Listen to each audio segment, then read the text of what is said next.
स्वामी तव गुण गण की संस्तुति करता पूर्णवनो तुम सामी गिर से गिरती सरिता पर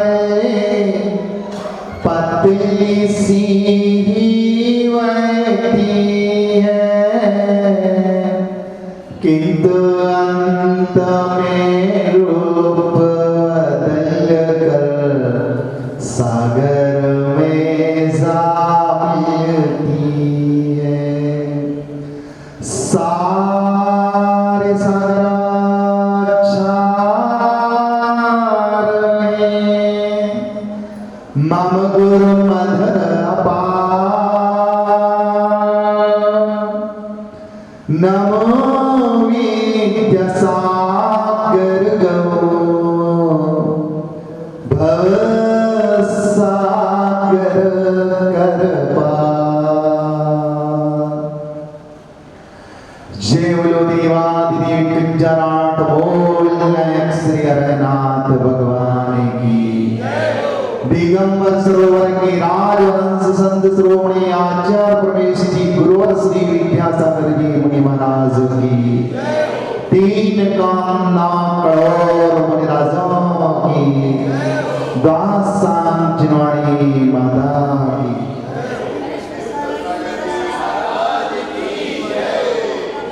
तीन भुवन में सार वेद राग विज्ञान्यता शिव स्वरूप शिव नाम त्रियोग समाग के या पंडित प्रवर दौलत राम छेड़ाला ग्रंथ का वाचन चल रहा छेड़ाला ग्रंथ एक ऐसा ग्रंथ है इस ग्रंथ के अंदर पंडित जी साहब ने चारों योग को समाहित किया हुआ है इस ग्रंथ में चारों अनुयोग समाहित हुए हैं या यूं कहा जाए आत्मा की स्मृति दिलाने वाला आत्मा की खबर दिलाने वाला आत्म तत्व का बोध कराने वाला यदि कोई ग्रंथ है हिंदी सरल सहज भाषा में जो हमें अपने आत्म स्वरूप की खबर बोध कराता है तो ग्रंथ राज छेड़ाला लघु समय सार कहलाता है क्या कहलाता है यह लघु समय सार है आत्मा का इसमें सार भरा पड़ा हुआ है पंडित जी महोदय ने सबसे पहले उन जीवों की वास्तविक तथा दशा का व्याख्यान किया हुआ इस छेड़ाला में कि संसारी प्राणी की इच्छा क्या हुआ करती है और प्राप्त क्या होता है संसार के प्रतीक आत्मा की इच्छा सुख प्राप्त की होती है लेकिन इस जीव को प्राप्त दुखी ही होता है क्या होता है इस जीव को प्राप्त दुखी ही होता है दुख का कारण क्या है तो दुख के कारणों पर प्रकाश डालते हुए पंडित प्रवर दौलत राम जी ने सबसे पहले उन चार कसायों को लिया है जो आत्मा को कसती है आत्मा को जकड़ती है आत्मा में अनंतानंत कर्मों का प्रवेश करा देती है यदि संसार में जीव दुखी है तो दुख का कारण मात्र एक ही है जब तक इस जीवात्मा के साथ कसायों का संबंध रहेगा तब तक संसारी आत्मा भले ही सुख की इच्छा करता रहे लेकिन उन कसायों की छत छाया में कसायों की अनुकंपा से भावना तो ये इच्छा सुख की करेगा लेकिन ऐसे कदापि भूल कर भी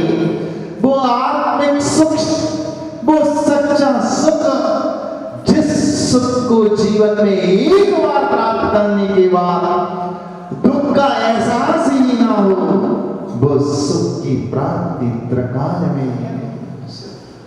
लेकिन कसायों का नशा और इन विषयों का नशा आत्मा पर ऐसा चढ़ा हुआ है, उस नशे का रंग उतरता ही नहीं। मादक वस्तुओं के सेवन का नशा तो 2-4 घंटे में उतर जाता है, लेकिन कसायों का नशा आत्मा पर आज तक ऐसा जमा पड़ा हुआ है, वो नशा उतरता ही। सबसे प्रथम उमर दौलत रानी ने उस माया कसाय की प्रधानता को यहाँ लिपिबद्ध किया कि संसारी आत्मा कभी स्वार्थ के वशीभूत होकर, कभी लोभ के वशीभूत होकर, कभी मान के वशीभूत होकर, तो कभी क्रोध के वशीभूत होकर मायाचार करता है, छल कपट करता है, प्रपंच रचता है,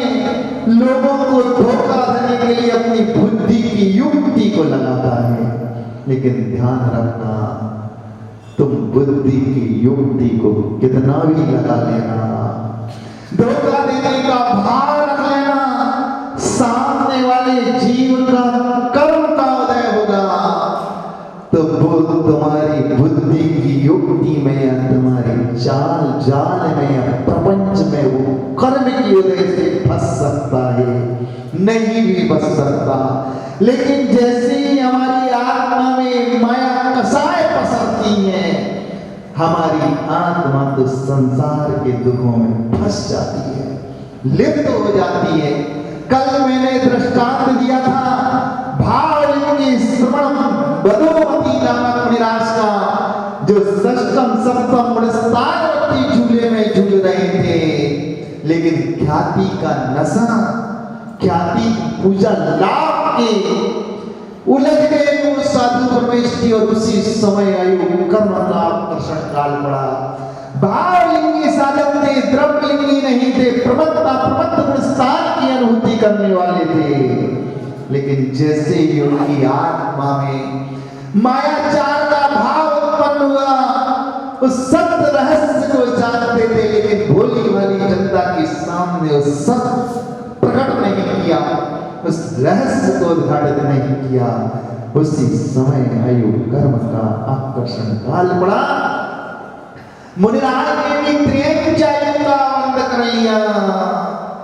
जब कर्म रूप की शिकंजे में एक साधु भी फंस सकता है, जो कसाय अनंत काल से जो आत्माएं पड़ी हुई थी, उनकी परतों को हटाने के लिए तप की आराधना कर रहा था, संयम की उपासना कर रहा था, वीतराग भगवान के धर्म को अपने हृदय में आत्मसात करने वाला साधु भी कसाय की चपेट में आकर त्रियंच गति का पात्र बन जाता है।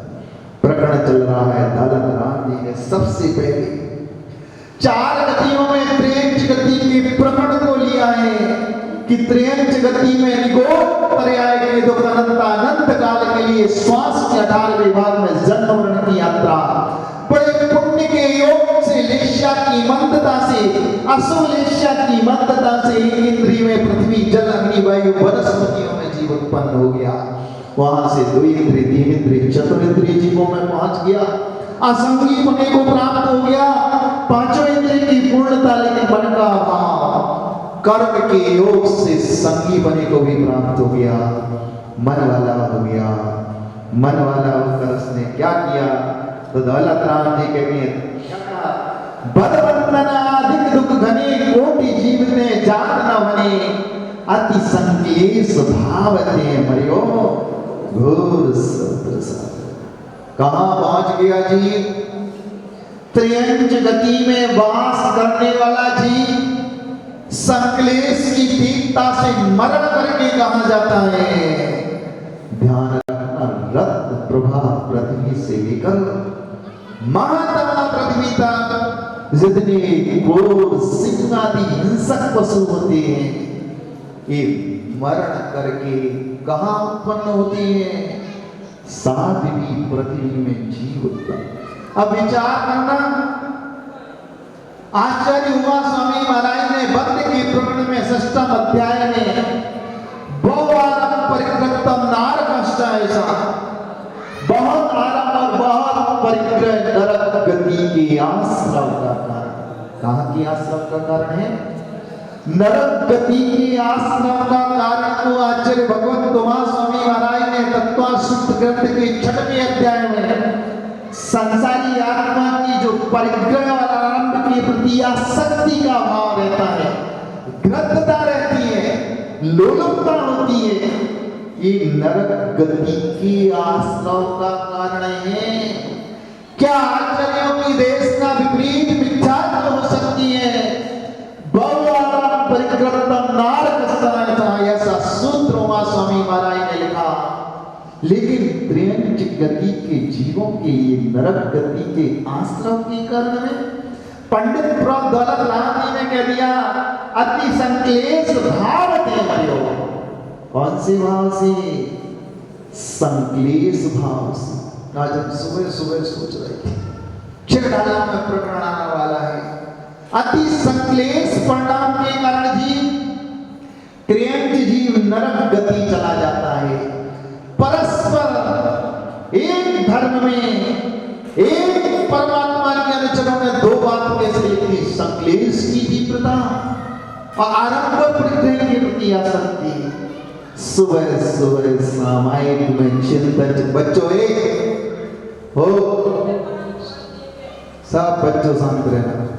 हुआ यूं, सुबह सुबह विचार कर, देखो एक बच्चे को एक जन उठ के शांत करेगा, विषय डिलीट हो जाएगा।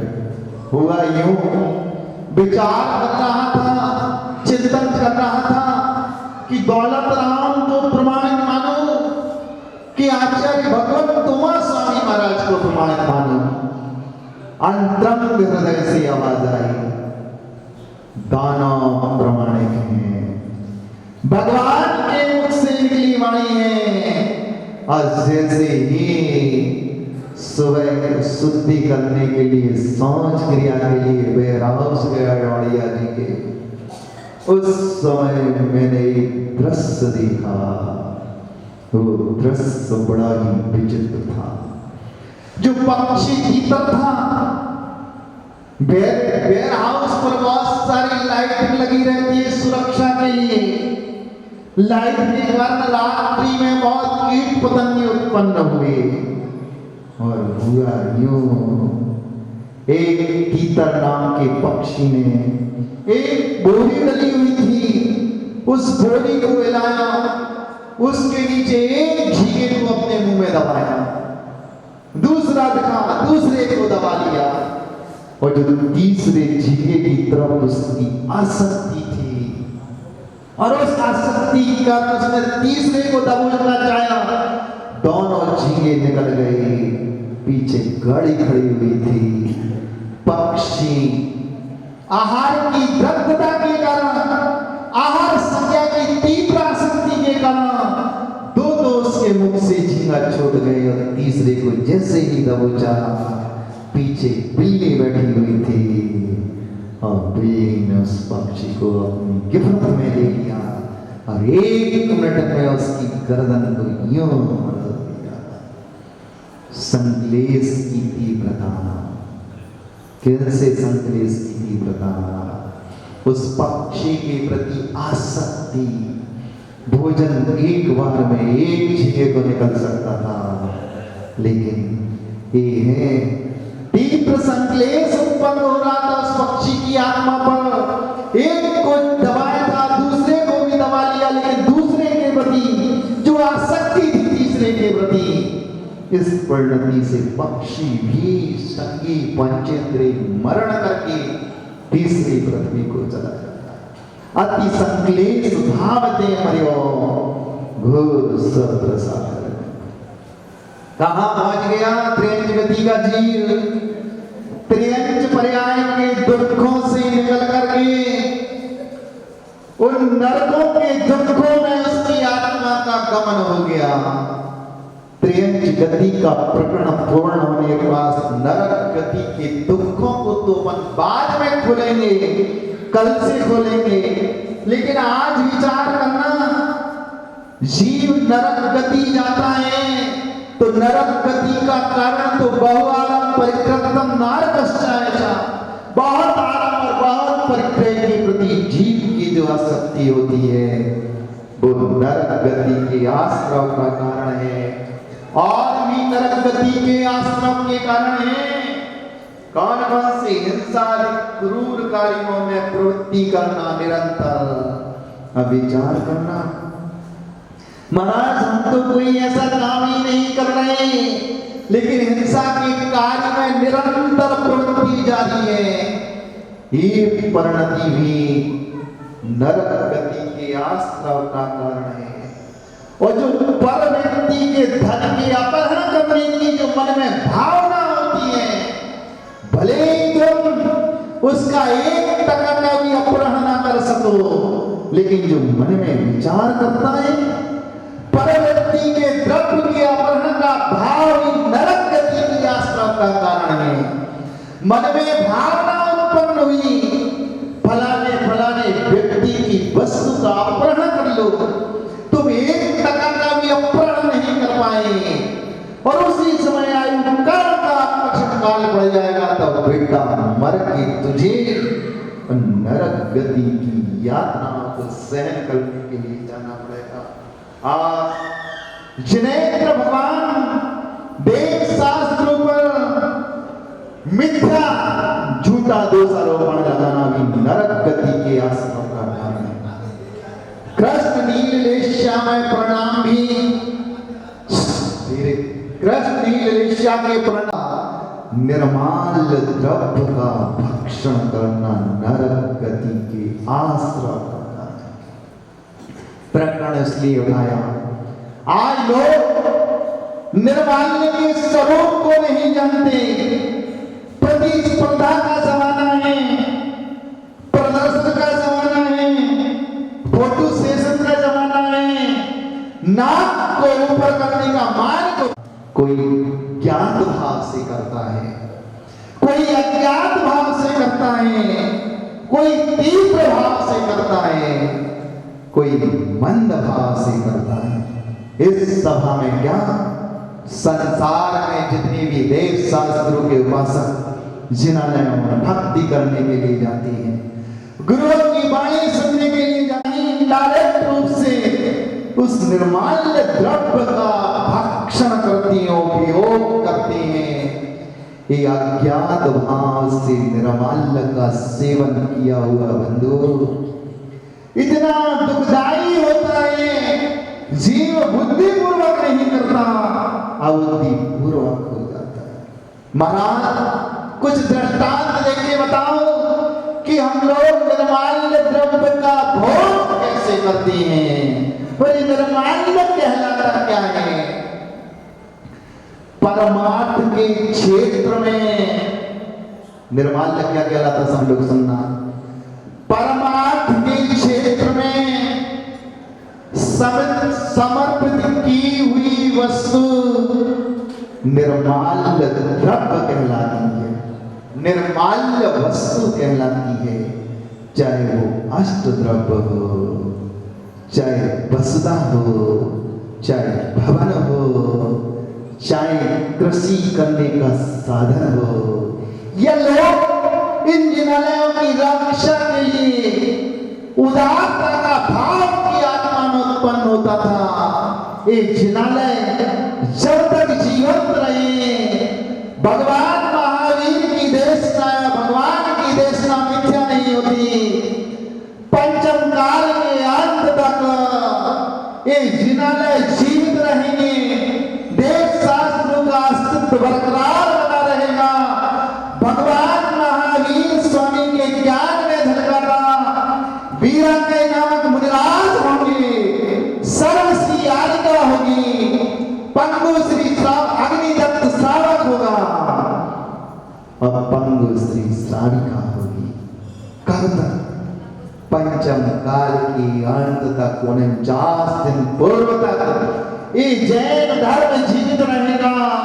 इन जिनालयों के संरक्षण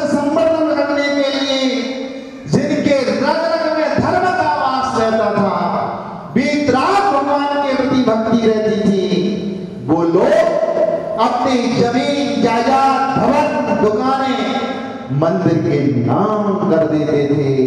धन्य है उनका परिणाम जिस वस्तु पर जीव की मालिकियत स्वामित्व अधिकार रहता है, उस वस्तु को परोपकार की भावना से समर्पित कर देने का नाम दान कहलाता है।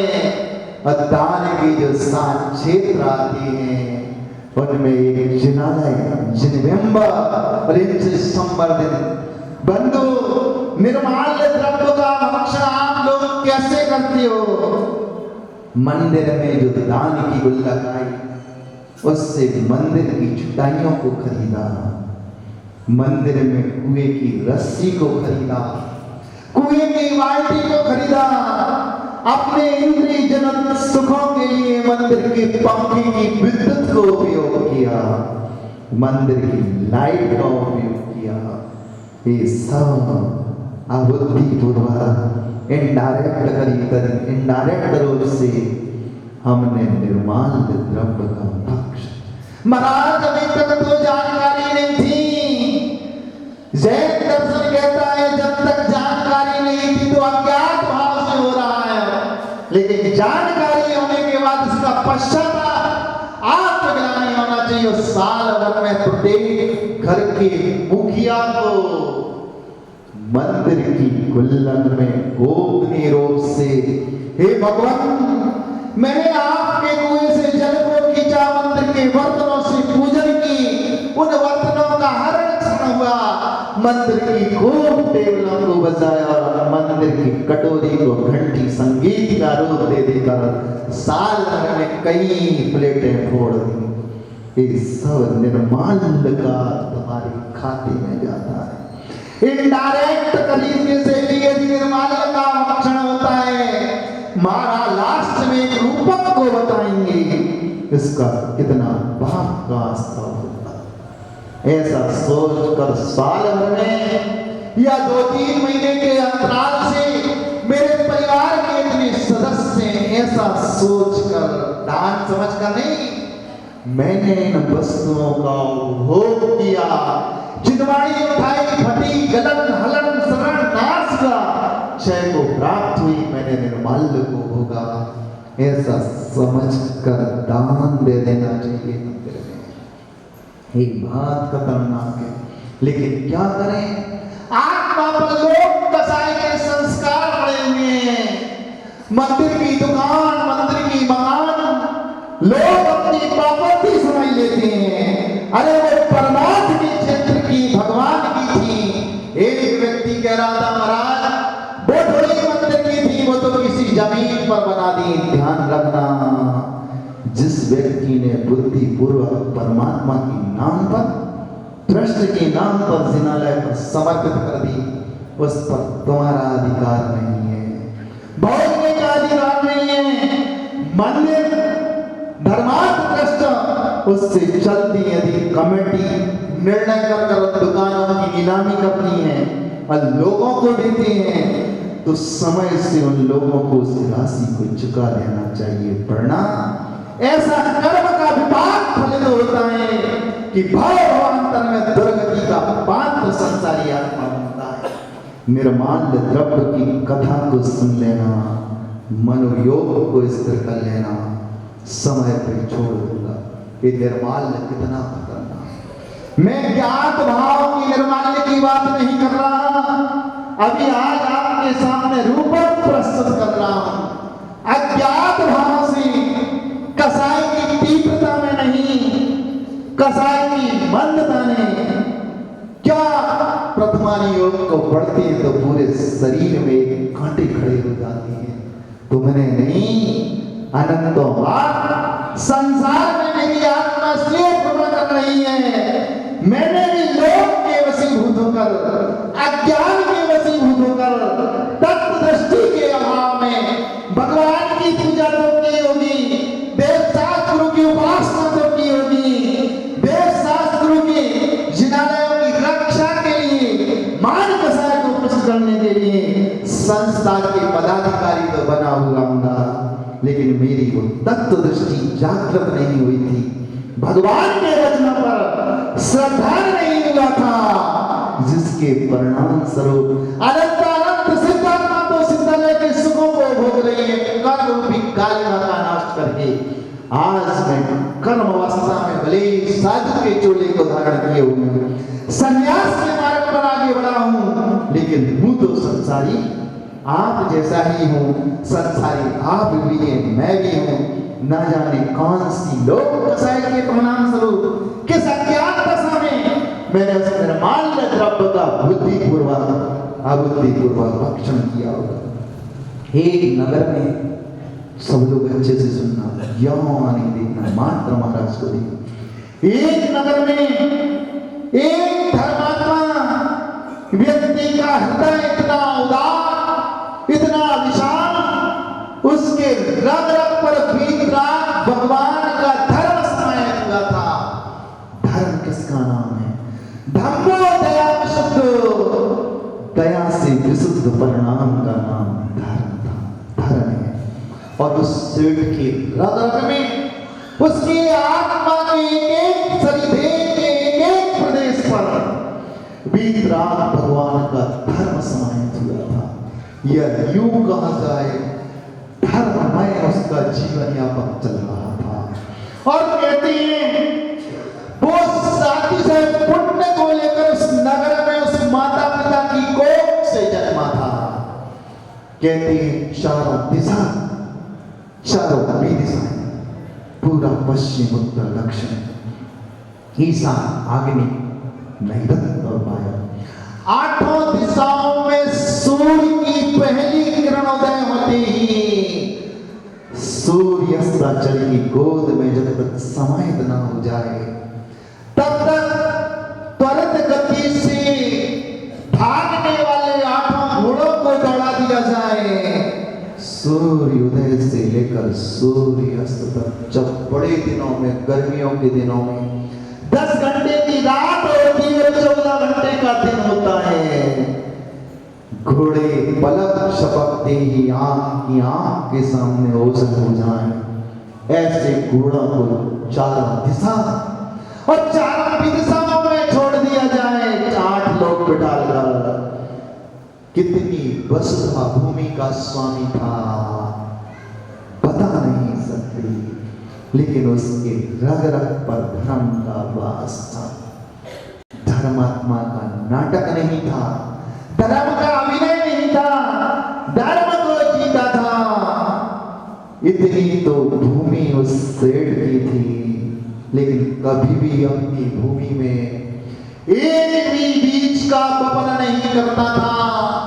नगर, सारे नगरवासियों को, उस नगर के निकट जितने गांव थे, सबको उस भूमि को उपयोग करने के लिए उस सेठ ने दे दी। धर्मात्मा वही होता है जिसके हृदय में दया का वास होता है, और जिसके हृदय में दया का भाव, दया का परिणाम, दया में परिणति होती है, उसका हृदय इतना उदार होता है, इतना विशाल होता है, अपने समान प्राणी मात्र को अपना मानता है। सो उसने दया से द्रवित होकर सारे नगरवासी, पुरवासी, ग्रामवासियों को उदारता के रूप में इस भूमि का उपयोग करो, स्वयं अपने उदर की पूर्ति करो और अपने निकट रहने वाले जीवों की उदर की पूर्ति करो। ऐसा सोच करो, बाहर स्वरूप सारे लोगों को वो भूमि बोने के लिए दे दें। लोग भी पुराना जमाना था, आज का जमाना होता, कब पटवारी को बुलाते, कब साइन करवाते, उन्होंने मालिक स्वयं आज के कंजूस लोग हो जाते थे। पुरातन जमाना था, लोग उपकारी के उपकार को मानते थे, कृतज्ञता का भाव के अंदर रहता था, कृतज्ञपना के अंदर नहीं रहता था। सो बाहर स्वरूप सेठ के खलिहान में, सेठ के आंगन में लोग क्या करते थे, अपनी गाड़ियों में भर भर कर, बोरियों में भरकर धान्य आदि वस्तुओं को उसके खलिहान में लगा देते थे। और कहते उस सेठ के खलिहान में इतनी धान एकत्रित हो जाती थी कार्तिक मास में, उस धान की राशि आसमान को छूने लगती थी। किसको छूने लगती थी? आसमान को। उस अनाज, वो अन्न के कण इतने एकत्रित हो जाते थे कि वो आसमान को राशि छूने लगती थी। लेकिन सेठ बीत रात देव शास्त्रों का कट्टर भक्त था। देव शास्त्र उसके हृदय रूपी कमलासन पर विराजमान थे। एक दिन सेठ जिनेंद्र अर्चना कर रहा था, भगवान की पूजन स्तुति अभिषेक प्रक्षालन कर रहा था। मंदिर में एक कबूतर और कबूतरी का जोड़ा आता है। सेठ अपने हृदय रूपी कमलासन पर उन सर्वज्ञ भगवान को विराजमान करने के लिए उसने कहा, देव शास्त्र गुरु नमन कर 20 दिन कर ध्यान शुद्ध शुद्ध। क्या बोलते अब तो 14-20 साल बैठो। बस जैसे ही उसने अपने हृदय रूपी आसन पर अंतरंग में तो सर्वज्ञ भगवान के गुणों को विराजमान किया, बाएं में स्थापना के रूप में उस धौने पर उन पुष्पों के कनकों को क्षेपण कर रहा था। उसी समय उस सेठ का उपयोग भगवान के गुणों से हटकर उन पक्षियों की गति कीड़ा में चला गया। सेठ परमात्मा की स्तुति से उसका उपयोग तो हटा, लेकिन उसकी योग कहां पहुंच गया?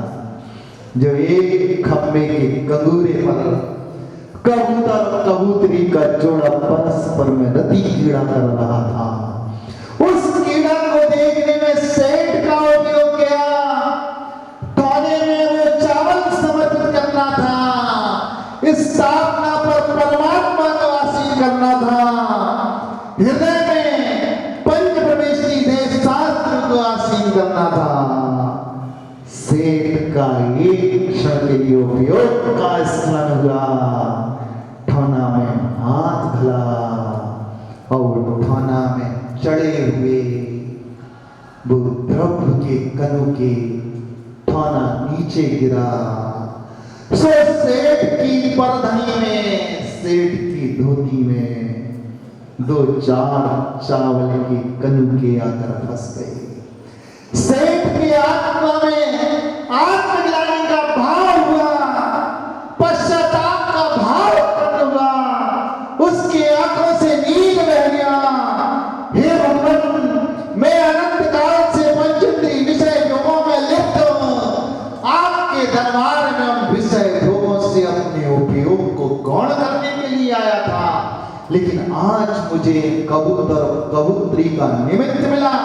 ये तो निमित्त थे, मेरा स्वयं का उपादान था जो आत्मा में विषयों के संस्कार पड़े हुए थे। सो उस कीड़ा को देखने के लिए उपयोग चला गया और वो धौने में मेरे हाथ का धक्का लगा। आज धौने में, जिस धौने में स्थापना निक्षेप से मैंने सर्वज्ञ भगवान को विराजमान किया था, वो नीचे गिर गए।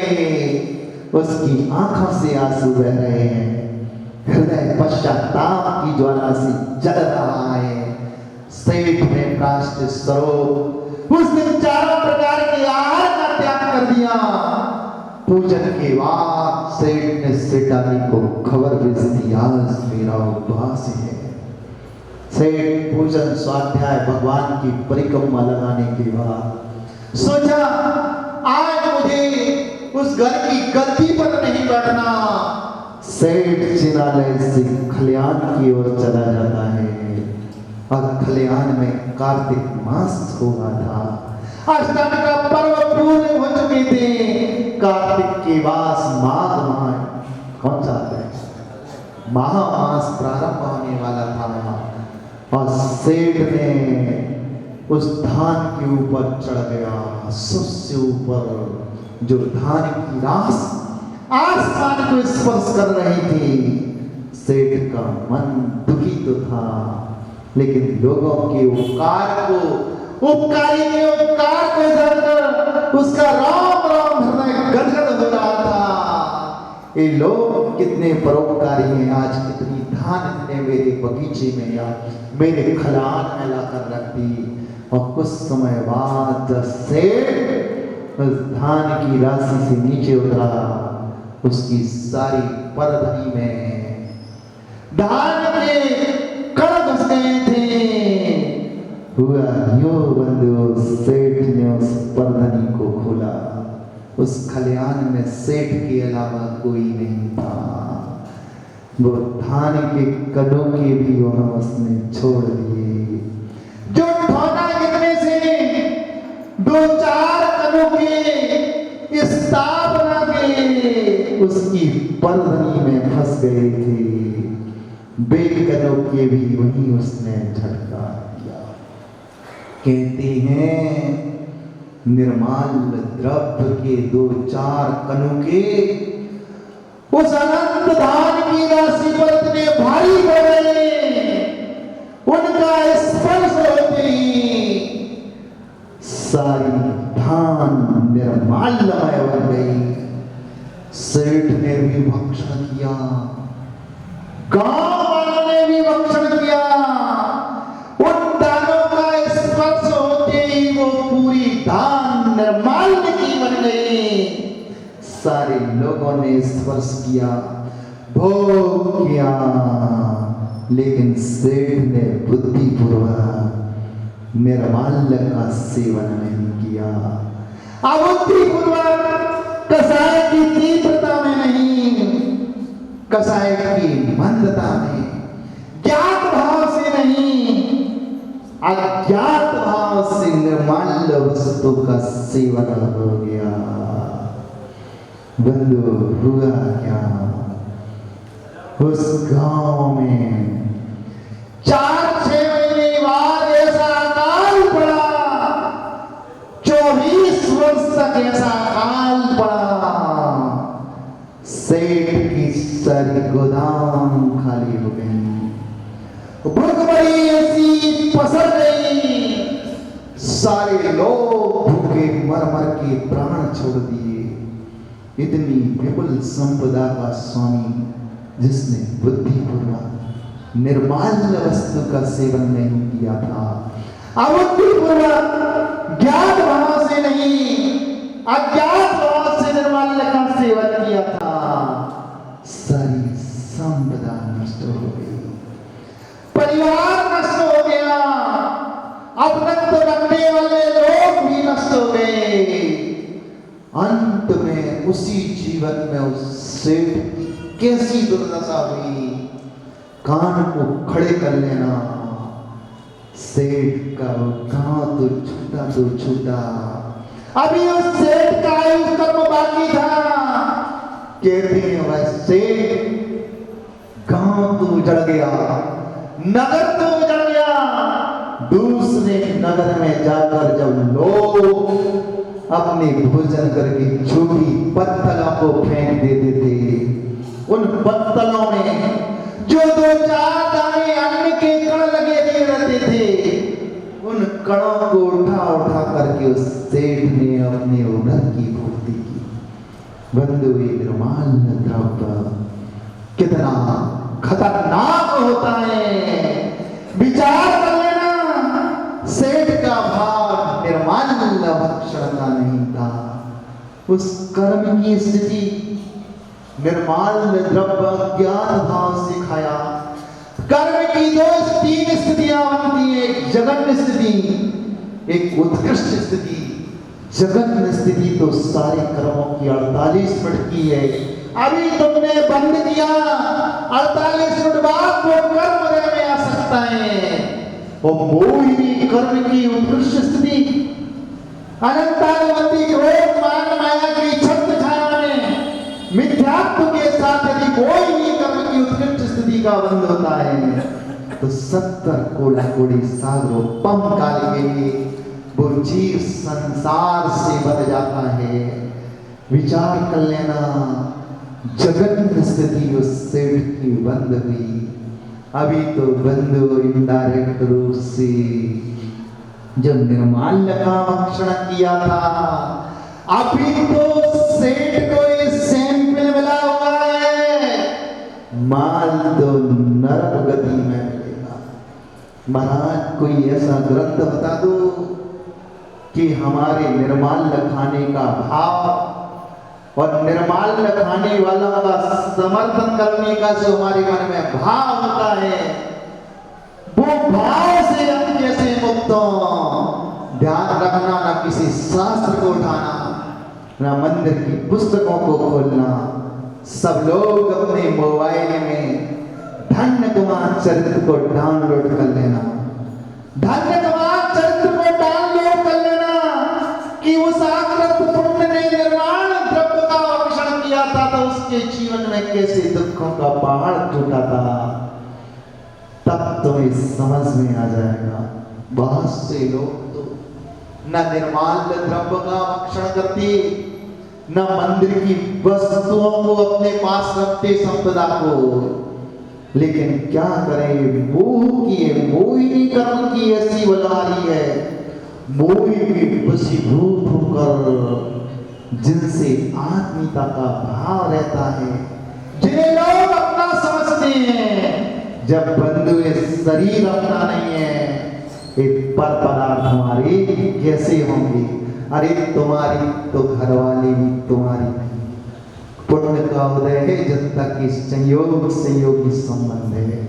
कर्म बीच में आ जाए, आयु कर्मा, तो चेतन आत्मा तो निकल जाएगी, वो माटी ही पड़ी रहेगी। बंधु, ना कभी निर्माल्य द्रव्य की ओर अपना मन मलिन करना, ना निर्माल्य द्रव्य का भक्षण करने वालों का स्वप्न में भी समर्थन नहीं करना, विरोध भी नहीं करना, तो समर्थन भी नहीं करना।